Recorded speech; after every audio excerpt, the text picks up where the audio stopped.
Salut les amis, je vous retrouve ici dans cette troisième partie maintenant, ça commence à faire troisième et avant-dernière partie où on réalise ce matériau de sol pavé. Ça y est, je me suis décidé sur le nombre total de vidéos qu'on va faire ici. Donc dans celle-ci, je vais vous montrer une technique avancée. J'hésitais à vous la montrer, mais allez, je me suis dit, je craque. Parce qu'en fait elle est vraiment trop bien. On va pouvoir ajouter des flaques d'eau sur ce genre de matériaux, donc sur tous les matériaux vous avez des creux en fait sur votre sol, vous allez pouvoir ajouter ces flaques d'eau en fonction de la hauteur. Donc ça permet vraiment de mettre de l'eau en fait dans toutes les zones basses et c'est vraiment super réaliste. On a vraiment des résultats super probants avec ça et vous allez pouvoir régler le niveau de l'eau directement depuis votre matériau et ça va agir également sur le displacement. Vous allez voir, c'est vraiment trop bien. Il y a vraiment un côté très satisfaisant de mettre ce genre de choses en place. Donc aujourd'hui je vais vous montrer ça et dans la vidéo suivante on verra faire le fameux nœud personnalisable. Je vous montrerai comment faire un nœud personnalisable avec tout ça et que vous puissiez le réutiliser dans vos projets. D'ailleurs information aussi dans la prochaine vidéo, je vous donnerai la possibilité de télécharger en fait ce matériau gratuitement. Voilà, il sera accessible gratuitement donc voilà, je vous en reparlerai dans la prochaine vidéo. Vous pourrez le télécharger avec le nœud personnalisable complet, bien optimisé, tout ça. Donc voilà. Et sur ce, écoutez, pas plus, je vous embarque. Ok, alors on en était resté ici. On avait ajouté un peu des détails la dernière fois. D'ailleurs, allez bien regarder les vidéos précédentes si vous ne les avez pas vues avant de regarder celle-là. Parce que même si ce que je vais vous montrer ici s'applique à n'importe quel matériau, vous pouvez rajouter ce qu'on va faire là à n'importe quel matériau, mais c'est quand même intéressant d'avoir vu ce qu'on a fait dans les deux précédentes vidéos par rapport à ce matériau précisément ici. Bon, ceci étant dit, on va vouloir rajouter un niveau ici. Là, par contre, avant de commencer, je me suis rendu compte que dans ma dernière vidéo, j'avais laissé une erreur. Vous voyez qu'ici, ça creuse également dans la terre, les défauts qu'on a voulu mettre sur certains pavés. Donc en fait, ça vient simplement d'ici. Parce qu'en fait, notre mappage ici vient amener ces déformations également dans des zones où il y a de la terre, malheureusement. Donc on va devoir rajouter encore un masque avec simplement ceci, qui va éliminer en fait les zones de terre, tout simplement. Donc on va simplement faire un masque avec ça et ça va nous enlever également les zones de terre. Donc on va remettre un linear light up ici. Donc je fais majuscule D, je le duplique, je viens de mettre là. Ça on va le mettre ici. On va pouvoir intervertir là avec en maintenant Alt enfoncé. Et là, vous voyez que ça vient bien enlever cet effet-là de nos zones de terre. Donc, c'était important de le faire parce que du coup, ça faisait des choses qui n'étaient pas très heureuses avec notre terre. Donc là, maintenant, ça rectifie quand même pas mal le tir. Par contre, ici, moi, j'ai un peu trop d'effet. Donc, on va juste adoucir. On va se mettre à 0,25 peut-être. OK. Et donc, on va vouloir maintenant récupérer ici donc notre map de hauteur. Et donc, ce qui va être très utile ici, c'est de récupérer en fait la donnée la plus basse, donc et de la rendre uniforme pour pouvoir créer notre niveau. Donc là, c'est très théorique, mais vous voyez qu'ici, on a les zones les plus basses qui sont noires. On va vouloir pouvoir faire monter cette zone de noir de manière uniforme sur notre map. Donc pour ça, on va utiliser un nœud mat. Donc on va faire majuscule A. Dans Search, on va taper less than directement. Donc ça va nous prendre un nœud mat ici directement avec la fonction less than. Donc less than, c'est exactement ce que je vous disais, ça va prendre en gros une valeur en dessous uniforme au threshold qu'on va définir ici. Donc on va mettre notre less than sur ce qui arrive dans notre ce qui sort de notre map de hauteur ici. Donc pour l'instant, ça nous donne quelque chose de pas très heureux, mais vous allez voir que ça va vite prendre forme. Donc ici, après, on va pouvoir gérer la hauteur ici avec le threshold, comme je vous le disais. Donc on va rajouter maintenant un mix color qu'on peut déjà mettre en value d'ailleurs. Donc on va prendre le mix color en mode value parce que le value, c'est des teintes de gris entre le noir complet et le blanc complet. Voilà, donc ça c'est pour ça qu'on prend ici un mix color uniquement en mode value, parce que comme ça il va prendre vraiment que la donnée de valeur ici entre le noir complet et le blanc complet. Donc on va le mettre ici. en sortie. Et donc on va rajouter un nœud value, cette fois-ci tout seul, qui est ici, include value, et on va pouvoir le relier. Donc c'est lui qui va nous permettre de faire notre niveau. On va le relier dans le threshold ici et dans l'entrée B. Et alors ici, ça, on va le mettre dans le facteur. Et ici, on va mettre notre map de hauteur dans l'entrée A. Voilà, alors je vous la refais lentement. Ici, on a notre less than, donc qui prend typiquement, vous voyez, hop, ici, on a une zone minimum, donc ici qui va être blanche, hein, et vous voyez qu'on a une zone maximum qui ici va être noire. Donc c'est inversé ici, c'est pas un souci. Et donc ça va nous permettre, comme vous pouvez le voir, eh bien, de faire monter ce niveau au fur et à mesure, d'accord, sur notre map de hauteur. Donc notre map de hauteur, elle est là. Ici, on a notre less than qui joue, qui fait office en fait de masque, hein, tout simplement, masque de hauteur, on va dire ça comme ça. Et donc ici, notre nœud value, lui, qu'est-ce qu'il fait comme rôle? Donc il prend la valeur de notre carte de base en entrée A. En entrée B, on a simplement la hauteur, et le facteur, lui, c'est lui qui vient donner le facteur de la hauteur ici.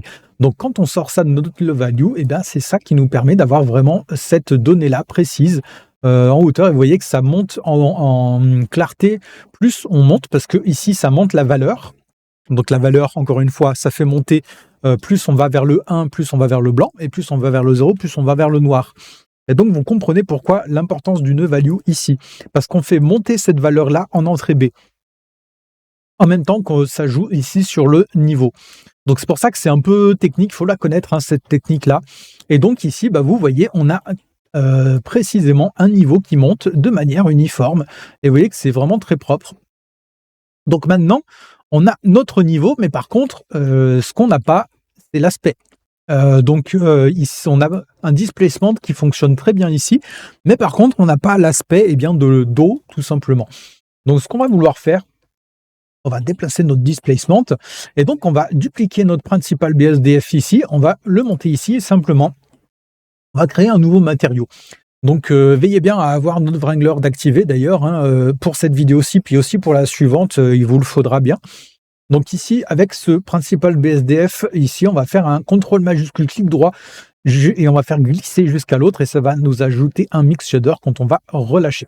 Et donc, il va nous falloir définir ici notre facteur, parce que on va devoir définir un masque en fait pour dire, dans telle zone, je veux tel matériau, et dans l'autre zone, je veux l'autre matériau.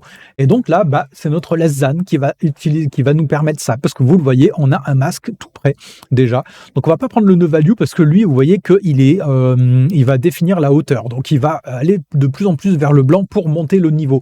Donc là, c'est bien le less than qui nous fait bien la zone noire et la zone blanche bien définie pour nous permettre ça. Donc on va envoyer notre less than dans le facteur ici, et là vous voyez que on a précisément l'idée que je vous disais. Donc par contre, on va juste l'inverser, parce qu'on veut que notre matériau d'ici soit en bas. Donc simplement, on peut mettre un invert color, hop, qu'on vient mettre sur ce fil-là, et le tour est joué. Donc maintenant, ce qui nous reste à faire, c'est de faire notre matériau ici pour en fait définir notre eau, faire notre eau. Donc tout simplement, on va aller dans transmission ici, on va l'augmenter à fond, on va énormément baisser la roughness, hop. D'ailleurs, ce qui peut être intéressant ici, c'est de vous mettre un HDRI pour avoir des jolis reflets dedans. D'ailleurs, c'est ce qu'on va faire. Donc on va enlever le Sky Texture, on va cliquer sur la petite pastille jaune là, on va aller sur Environnement de texture. Donc ici, voilà, ça nous met tout en rose parce que pour l'instant, il n'a pas de texture à afficher. On va aller dans Open ici. Là, donc je vous ai mis un joli HDRI. Donc vous voyez qu'on a des beaux reflets là du ciel dans notre eau. Alors par contre, ici on est en blanc, on va peut-être vouloir baisser un peu ça parce que c'est plus joli quand la couleur de base est foncée pour de l'eau. Hop. Donc là, vous voyez qu'on a quand même quelque chose de déjà sympa, et on va pouvoir jouer, parce que là, vous voyez qu'on a elle est complètement opaque, on dirait de l'encre cette eau, et donc on va jouer ici sur notre invert color pour simplement laisser apparaître un tout petit peu de l'autre en fait. On va baisser la force de notre masque. C'est le mois du montage, donc là j'ai fait une erreur. Il faut surtout pas utiliser le invert color ici pour pouvoir jongler sur l'opacité en fait de l'eau, parce que ça va modifier également ça sur vos pavés. Donc ce qu'il faut faire, c'est, comme je vous le montre sur cette image, c'est rajouter un map range juste après le invert color et utiliser le to min entre 0 et 1 pour une valeur entre 0 et 1 pour changer uniquement effectivement sur le matériau de l'eau. Et ça va faire comme un effet de transparence que vous apercevez ici, donc avec ce qu'on a en dessous. Voilà, comme ça vous voyez qu'on aperçoit l'autre matériau en dessous et ça donne vraiment cet effet de transparence de l'eau. Et donc ici on va simplement utiliser un noise, hop, majuscule, on va aller se chercher un noise.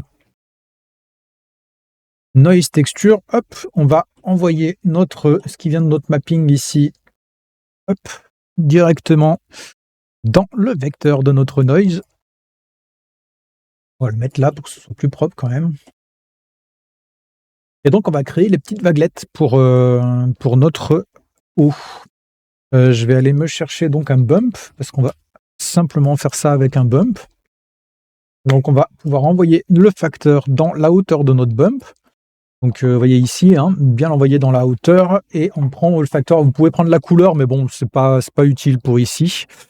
Et on peut même éventuellement passer ça en 2D, parce que ici, comme ça va être uniquement sur un plan, pour économiser les ressources de votre machine, vous pouvez tout à fait passer en 2D. Et on va envoyer ça dans la normale ici. Donc pour l'instant, c'est assez léger. On aperçoit vite fait. Donc on va augmenter la distance ici. On peut se mettre à 0,1 par exemple. C'est déjà beaucoup trop fort. 0,5. 0,2. 0,2 est pas mal. Alors on va augmenter ici l'échelle. Voilà, comme ça va nous faire des petits clapotis de notre eau. Je pense qu'on est pas mal. Par contre, on a encore un peu trop. Donc après, quand vous avez quelque chose, là, on peut se mettre à 0,1 peut-être. Voilà, c'est encore plus léger. Et après, vous pouvez régler avec la force ici pour vraiment l'atténuer. Il ne faut vraiment pas que ce soit fort ici, mais vous voyez que ça nous fait vraiment un effet d'eau qui devient vraiment hyper convaincant. Et donc, comme je vous le montrais, eh bien, vous pouvez ici jouer sur la valeur pour jouer sur le niveau. Comme vous pouvez le voir, vous pouvez avoir voilà, des flaques vraiment à un niveau très bas, comme vous pouvez le voir ici. Et tout ça, ça fait un effet qui est vraiment hyper réaliste, comme vous pouvez le voir. Ça fait vraiment très très probant. Et donc si vous voulez faire de la pluie, vous pouvez faire une animation ici avec des shape keys pour faire monter le niveau au fur et à mesure. Et vous voyez que ça le fait de manière très très très organique. Et là vous voyez que même avec le niveau haut, comme on a baissé un peu ici, vous apercevez encore le matériau en dessous, mais on a l'impression que c'est tout inondé. Donc voilà, c'est toute l'idée de faire un trompe-l'œil en quelque sorte ici. Donc on va rebaisser le niveau. Hop, je pense qu'on est pas mal là. Par contre, je trouve que le bump est encore un peu trop fort. Il faut vraiment que ce soit léger, 0,25 peut-être, ouais. Et vous pouvez changer la couleur de l'eau aussi, si vous voulez de l'eau un peu verdâtre, ou voilà, en fonction de ce que vous voulez faire, ou de l'eau peut-être un peu terreuse, parce qu'ici il y a quand même pas mal de terre, vous pouvez lui donner une petite teinte marron. Ça peut faire son petit effet. Voilà, donc après il faut régler la couleur ici comme vous l'entendez, et vous voyez que le résultat est vraiment très très cool. Allez, sur ce, je vous laisse ici pour aujourd'hui. Donc vous voyez que c'est une technique avancée qui est vraiment très sympa, elle s'invente pas, faut vraiment le savoir. Voilà, j'ai essayé d'être le plus clair possible dans l'explication. Dites-moi si vous avez bien compris ces histoires des maps de hauteur, tout ça. J'ai essayé de faire de mon mieux, et puis sur ce, je vous retrouve dans le prochain tuto pour cette fois-ci faire le nœud personnalisable et conclure cette série de tutos.